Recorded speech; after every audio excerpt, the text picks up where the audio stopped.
చూడండి ఫ్రెండ్, ఒక వ్యక్తి తీసుకున్నప్పుడు ప్రతి 5 సంవత్సరాల కాలంలో రెట్టింపు అగును.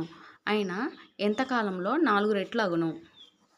చూడండి ఫ్రెండ్స్, ఇలాంటి ప్రాబ్లమ్స్కి రెట్టింపు అన్నప్పుడు ఒకటి తగ్గించాలి ఫ్రెండ్స్. సో ఒకటికి ఎన్ని సంవత్సరాలు ఫ్రెండ్స్? ఒకటికి 5 సంవత్సరాలు అయినప్పుడు 4 రెట్లు అన్నాడుగా ఫ్రెండ్స్. 4 రెట్లు అన్నప్పుడు ఒకటి తగ్గించాలన్న కదా ఫ్రెండ్స్.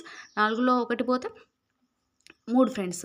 సో 3కి ఎన్ని ఇయర్స్ అంటున్నాడు ఫ్రెండ్స్. సో 15 ఇయర్స్, 5 ముళ్ళ 15, 15 ఇయర్స్ అనమాట.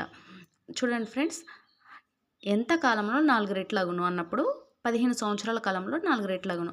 సేమ్ ప్రాబ్లం ఇది చూడండి ఫ్రెండ్స్.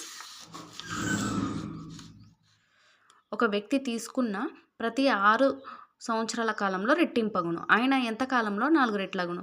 సేమ్ చూడండి ఫ్రెండ్స్, ఒక వ్యక్తి తీసుకున్న ప్రతి 6 సంవత్సరాల కాలంలో రెట్టింపగును. రెట్టింపు అంటే ఒకటి తగ్గించాలి కదా ఫ్రెండ్స్. సో ఒకటికి 6 సంవత్సరాలు అయినప్పుడు 4 రెట్లు కదా ఫ్రెండ్స్. 4 రెట్లు అన్నప్పుడు 3 రెట్లకి ఎన్ని ఇయర్స్?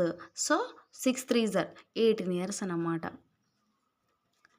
సో 18 ఇయర్స్ తర్వాత అది 4 రెట్లు అవుతుంది ఫ్రెండ్స్. సో ఫ్రెండ్స్, ఇలాంటి ప్రాబ్లమ్స్కి మీరు కూడా ఈజీగా ఈ ట్రిక్ యూజ్ చేయండి ఫ్రెండ్స్. ఫ్రాక్షన్ ఆఫ్ సెకండ్స్లో ఆన్సర్ వచ్చేస్తుంది. ఓకేనా ఫ్రెండ్స్?